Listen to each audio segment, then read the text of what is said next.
আপনাদেরকে স্বাগত জানাচ্ছি। আমি ফিরোজ তোহা। শুরুতেই সংবাদ শিরোনাম। বাংলাদেশের সর্বশেষ গুরুত্বপূর্ণ আপডেট সংবাদে আপনাকে স্বাগত। শুরুতেই সংবাদ শিরোনাম, পরে বিস্তারিত। শুরুতেই জানিয়ে দিব, ফাইন্যান্সিয়াল টাইমসের প্রতিবেদন, শেখ হাসিনা এবং তার সহযোগীদের পাচারকৃত অর্থ ফেরত দেয়া নিয়ে ব্রিটিশ সংবাদ মাধ্যমে নতুন তথ্য প্রকাশ।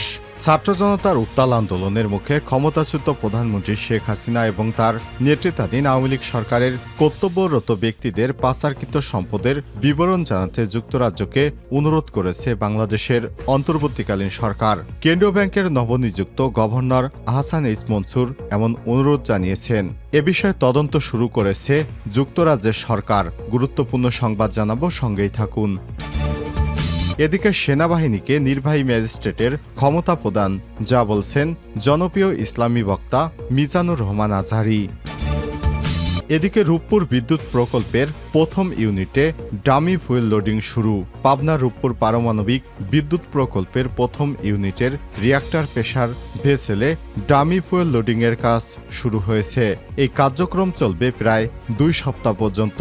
আজ 18 সেপ্টেম্বর বিকেলে রসাটমের প্রকৌশল শাখা এক প্রেস বিজ্ঞপ্তিতে সব তথ্য জানায়। এবারে জানাবো, 2 লক্ষ টন চাল আমদানির সিদ্ধান্ত নিয়েছে সরকার।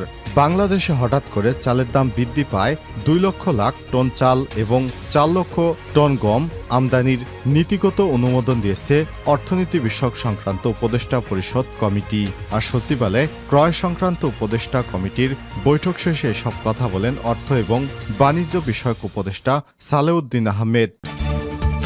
জানিয়ে দিব, কর্মকর্তা কর্মচারীদের আর্থিক লেনদেন বর্জনের নির্দেশ দিলেন প্রধান বিচারপতি রেফাত আহমেদ। সুপ্রিম কোর্টের কর্মকর্তা এবং কর্মচারীদের প্রতি 12 দফা সুনির্দিষ্ট নির্দেশনা দিয়েছেন প্রধান বিচারপতি সৈয়দ রেফাত আহমেদ। বুধবার 18 সেপ্টেম্বর সুপ্রিম কোর্টের কর্মরত সহকারী রেজিস্ট্রার হতে তদুর্ধ্ব পদমর্যাদার কর্মকর্তাদের উদ্দেশ্যে সুপ্রিম কোর্টের মূল ভবনের কনফারেন্স কক্ষেই নির্দেশনা দেন প্রধান বিচারপতি। এবং সর্বশেষ জানিয়ে দিব, তামাশার বিচার করে জামাত ইসলামের নেতাদের হত্যা করা হয়েছে। জামাত ইসলামের সহকারী সেক্রেটারি মাওলানা রফিকুল ইসলাম খান বলেছেন, বিচারের নামে তামাশা করে শেখ হাসিনা, বাংলাদেশ জামাত ইসলামের আমির মতিউর রহমান নিজামী, আলী আহসান মুজাহিদ, মীর কাশেম আলী, কামরুজ্জামানকে হত্যা করা হয়েছে।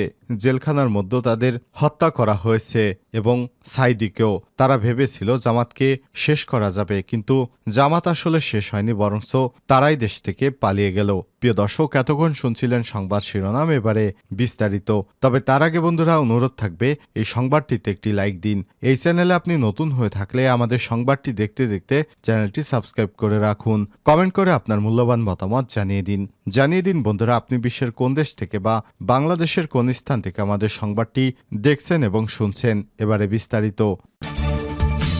দ্য ফাইন্যান্সিয়াল টাইমসের প্রতিবেদন, শেখ হাসিনা এবং তার সহযোগীদের পাচারকৃত অর্থ, ব্রিটিশ সংবাদ মাধ্যমে নতুন তথ্য প্রকাশ। ছাত্র জনতার উত্তাল আন্দোলনের মুখে ক্ষমতাচ্যুত প্রধানমন্ত্রী শেখ হাসিনা এবং তার নেতৃত্বাধীন আওয়ামী লীগ সরকারের কর্তব্যরত ব্যক্তিদের পাচারকৃত সম্পদের বিবরণ জানাতে যুক্তরাজ্যকে অনুরোধ করেছে বাংলাদেশের অন্তর্বর্তীকালীন সরকারের প্রধান উপদেষ্টা। কেন্দ্রীয় ব্যাংকের নবনিযুক্ত গভর্নর আহসান এইচ মনসুর এ বিষয়টি জানিয়েছেন। শেখ হাসিনা শাসন আমলে দেশের ব্যাংকিং খাত থেকে কমপক্ষে 2 লক্ষ কোটি টাকা বা 1300 কোটি পাউন্ড বিদেশে পাচার করা হয়েছে। এই বিষয়ে তদন্ত শুরু করেছে অস্থায়ী সরকার। ব্রিটিশ সংবাদ মাধ্যম ফাইন্যান্সিয়াল টাইমসের প্রতিবেদনে এমন সব তথ্য উঠে এসেছে। সংবাদ মাধ্যমটিতে আহসান এইচ মনসুর বলেছেন, তিনি এই বিষয়ে যেসব দেশে সাহায্য চেয়েছেন তার মধ্যে রয়েছে যুক্তরাজ্য, এদের মধ্যে অন্যতম। তিনি জানান, বাংলাদেশি কর্তৃপক্ষ বিশ্বাস করে যে এসব সম্পদ জব্দ করা যাবে। তিনি আরো বলেন, যুক্তরাষ্ট্র, সিঙ্গাপুর ও সংযুক্ত আরব আমিরাতেও এ ধরনের সম্পদ পাচার হয়ে থাকতে পারে। গভর্নর বলেন, যুক্তরাজ্য সরকার এ বিষয়ে একান্ত সহযোগিতাপূর্ণ মনোভাব দেখিয়েছে। দেশটির হাইকমিশনার আমার অফিসে এসেছিলেন এবং তারা ব্যাপক প্রযুক্তিগত সহায়তার প্রস্তাব দিয়েছেন। তিনি আরো বলেন, শেখ হাসিনা সরকারের সাবেক ভূমিমন্ত্রীর মালিকানাধীন 150 মিলিয়ন পাউন্ডের সম্পত্তির অর্থের তহবিল উৎস শনাক্ত করতে চায় অন্তর্বর্তীকালীন সরকার। আহসান এইচ মনসুর আরও বলেন, এই সম্পদ যেন পুনরুদ্ধার করা যেতে পারে তার জন্য আমরা যুক্তরাজ্য সরকারের কাছে সহায়তা চাইব। ব্রিটিশ সরকারি কর্মকর্তারাও বাংলাদেশ সরকারের সাহায্য চাওয়ার বিষয়টি নিশ্চিত করেছেন, তবে এ বিষয়টি তারা বিস্তারিত কোনো মন্তব্য করতে চাননি। বাংলাদেশের নাগরিক সমাজের পাশাপাশি বিভিন্ন গোষ্ঠী দীর্ঘদিন ধরে শেখ হাসিনা এবং তার সরকারের কর্তব্যরত ব্যক্তিদের বিরুদ্ধে দুর্নীতির অভিযোগ এনেছে। যদিও বাংলাদেশের কঠোর মুদ্রা নিয়ন্ত্রণ নীতি রয়েছে, যার অধীনে নাগরিকরা প্রতি বছর মাত্র কয়েক হাজার ডলার বিদেশে নিয়ে যাওয়ার সুযোগ পান। এ বিষয়ে গভর্নর বলেন, প্রধানমন্ত্রীর অজান্তে এত বিপুল আকারে চুরি সংগঠিত হতে পারে না, তবে এ বিষয়ে তদন্ত এখনও বেশ প্রাথমিক পর্যায়ে রয়েছে। সেনাবাহিনীকে নির্বাহী ম্যাজিস্ট্রেটের ক্ষমতা প্রদান, যা বলছেন মিজানুর রহমান আজহারি। আগামী 2 মাসের জন্য নির্বাহী ম্যাজিস্ট্রেটের ক্ষমতা পেয়েছে বাংলাদেশ সেনাবাহিনীর কমিশনপ্রাপ্ত কর্মকর্তারা। মঙ্গলবার 17 সেপ্টেম্বর রাষ্ট্রপতির আদেশক্রমে জনপ্রশাসন মন্ত্রণালয়ের সিনিয়র সহকারী সচিব জেটি স্বাক্ষরকৃত এক প্রজ্ঞাপনে সব তথ্য জানানো হয়েছে। প্রজ্ঞাপনে জারির তারিখ থেকে পরবর্তী 60 দিনের জন্য সেনা কর্মকর্তারাই ক্ষমতা পাচ্ছেন। বাংলাদেশ সেনাবাহিনী নির্বাহী ম্যাজিস্ট্রেটের ক্ষমতা প্রদানের বিষয়টিকে স্বাগত জানিয়েছেন মাওলানা মিজানুর রহমান আজহারি। নিজের ভেরিফাইড ফেসবুক পেজে তিনি লিখেছেন, সেনাবাহিনীর কমিশন অফিসারদের ম্যাজিস্ট্রেটি ক্ষমতা প্রদানকে স্বাগত জানাই। যে কোনো মূল্যে দেশে শান্তি এবং জননিরাপত্তা নিশ্চিত করা চাই। আইন শৃঙ্খলা বিঘ্নকারী অপরাধীদের দ্রুত বিচারের আওতায় আনা উচিত। রূপপুরে বিদ্যুৎ প্রকল্পের প্রথম ইউনিটে ডামি ফুয়েল লোডিং শুরু।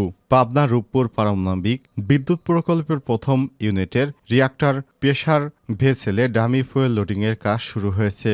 গতকাল মঙ্গলবার 17 সেপ্টেম্বর শুরু হওয়া এই কার্যক্রম চলবে প্রায় 2 সপ্তাহ। বুধবার 18 সেপ্টেম্বর বিকেলে রসাটমের প্রকৌশল শাখা এক বিজ্ঞপ্তিতে সব তথ্য জানায়। বিজ্ঞপ্তিতে জানানো হয়েছে 163টি ডামি ফুয়েল অ্যাসেম্বলি এবং 115টি control and protection system border rod load করা হবে। ডামি ফুয়েলের সাহায্যে রিঅ্যাক্টরের সকল প্যারামিটার যাচাই নিশ্চিত করা হবে, পরে প্রকৃত ফুয়েলে লোড করা হবে। গুরুত্বপূর্ণ এই কার্যক্রমে অংশগ্রহণ করছে এটোমাস্ট্রো এক্সপোর্ট, এটমটেক, এনাগো এবং রস এনার্গো অ্যাটমের বিশেষজ্ঞরা। আকার, আকৃতি, ওজন, ম্যাটেরিয়াল বিবেচনায় ডামি ফুয়েলের অ্যাসেম্বলি আসল ফুয়েল অ্যাসেম্বলির সম্পূর্ণ কপি, কিন্তু এতে কোনো পারমাণবিক জ্বালানি থাকে না। এই ফুয়েল লোডিংয়ের পর রিঅ্যাক্ট সার্কুলেশন, ফ্লাশিং, কোল্ড এবং হট টেস্ট সম্পন্ন করা হবে। এই টেস্টগুলো সফলতার উপর নির্ভর করে রিঅ্যাক্টরের নিরাপদ এবং নির্ভরযোগ্য operation. ASI vice president Alexey Deriy বাংলাদেশের রূপপুর প্রকল্প প্রসঙ্গে জানান, রসাটম রাশিয়ার অন্যতম বৃহৎ প্রযুক্তি কর্পোরেশন। পার্টনার দেশগুলোতে নতুন শিল্পের উন্নয়নের প্রতিষ্ঠানটি নিয়মিতভাবে তার দক্ষতা এবং বিশাল অভিজ্ঞতার প্রমাণ রেখে চলেছে। রূপপুর প্রকল্পের প্রথম ইউনিটের নির্মাণ এবং এর স্টার্টআপ ও অন্যান্য অ্যাডজাস্টমেন্ট কার্যক্রম পুরোদমে এগিয়ে চলছে। এই ইউনিটটির স্টার্টআপের মাধ্যমে বাংলাদেশ তার উন্নয়নের জন্য অতি প্রয়োজনীয় বিদ্যুৎ লাভ করবে।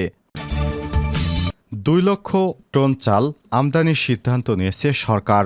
2 লাখ টন চাল এবং 4 লাখ টন গম আমদানির নীতিগত অনুমোদন দিয়েছে অর্থনীতি বিষয়ক সংক্রান্ত উপদেষ্টা পরিষদ কমিটি। বুধবার 18 সেপ্টেম্বর সচিবালয়ে ক্রয় সংক্রান্ত উপদেষ্টা কমিটির বৈঠক শেষে সব কথা বলেন অর্থ এবং বাণিজ্য উপদেষ্টা সালেউদ্দিন আহমেদ। তিনি বলেন, খাদ্য ও সারের কোনো ঘাটতি নেই। আগামীতে যাতে সংকট না হয় সেজন্য আমদানির সিদ্ধান্ত নেওয়া হয়েছে।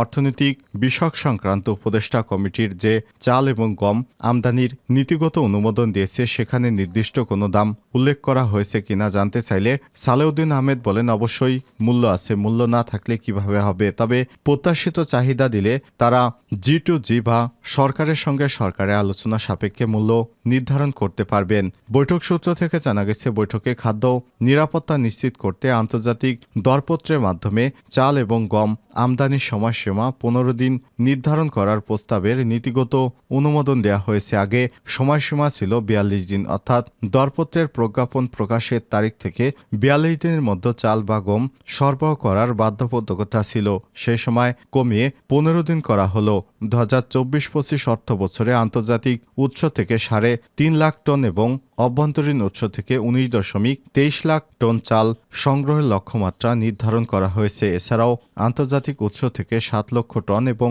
অভ্যন্তরীণ উৎস থেকে 10,000 টন গম সংগ্রহের লক্ষ্যমাত্রা নির্ধারণ করা হয়েছে।